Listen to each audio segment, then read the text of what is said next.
Guys, bumili kami kahapon ng kalamansi. Ito. Ayan. Kalamansi na ano to. Ano to guys? Yung minarkot. Yung grafted ba? Ayan. Dalawa to guys. Dalawa. Yan may bunga na. First time namin bumili sa Tacloban City. Kagabi. Dumaan kami sa mga nagtitinda ng mga iba't ibang klaseng halaman. Doon, try akong magtanong kung mayroon silang kalamansi na grafted. Ito.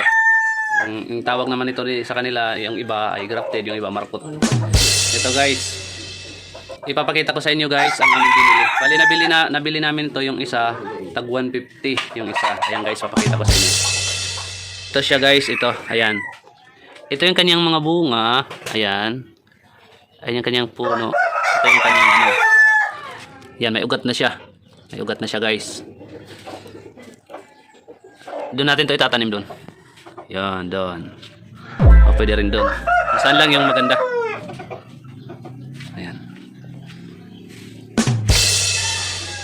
Guys, sa mga gusto pa lang gusto pa lang mag DIY ng ganito, yung mag grafting ba, i-comment ka lang dyan sa comment section guys kung may idea kayo. Kaya ako, sinubukan ko to ng maraming beses guys dito sa amin, sa mga malalapit na mga kapitbahay namin. Mayroon man silang mga kalamansi na tanim. Sinubukan kong ganito, nilagyan ko yung sanga, binalatan ko muna yung sanga, nilagyan ko ng lupa, binalot ko ng ano guys, ng yung bang silopin, at saka tinalian ko. Hinintay ko ng isang buwan, pero hindi siya guys umugat.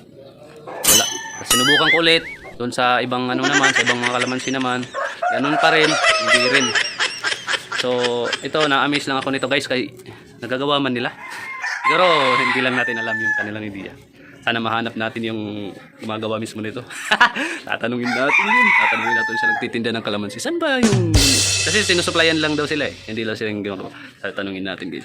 Saan ba kayo kumukuha nito? Tapos pupuntahan natin yung mismong lugar. Tapos kakaibiganin natin. Saka tatanungin natin kung paano talaga yun. Lahat ng mga procedure. Malapit lang naman dito sa amin ay Tacloban. Basta Samar kami guys. Ito guys, i-update ko kayo after kung maitanim nito, mga 3 linggo, i-update ko kayo kung may improvement o may ano. Huwag naman sana mamamatay. Huwag naman sana mamamatay guys. Sayang naman, first time lang natin ito mag-ano. So yun guys, ipapakita ko sa inyo ang pagtatanim namin. Ito yung cameraman at mag-ano na siya guys, magbubo. Hindi namin alam kung saan namin ito itatanim guys. Pero ano lang, tanggali lang. Ayan na guys, nagbubuho na yan si cameraman natin. Yan guys, nagbubuho na siya guys. Ay guys, hayurong tidak, malulumos. Sakto lang din eh.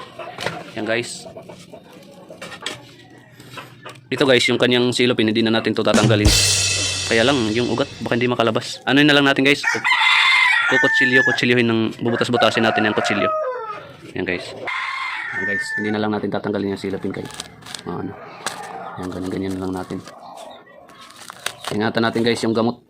Yung gamot ba? Na hindi maputol kay na ano siya, na-stress man siya. Yan. Yan guys. Ayan. Sige. Tanim na natin. Ayan guys, itatanim na natin guys. Ayan. Hindi, takupi ito na. Ayan guys. Okay.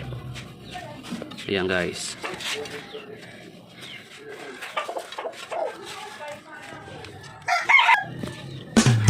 So ayan guys, naitanim na natin guys. I-update ko kayo sa mga susunod na mga linggo kung mayroong improvement yung ating tinanim. So yun lang guys, maraming salamat sa panonood. I-share ko lang yung binili naming kalamansi. Ayan. Ayan guys. Ayan. Maraming salamat sa panonood. Paki-like na aking video. Marami pa tayong mga amazing na mga bagay na pag-uusapan dito sa aking YouTube channel. Salamat.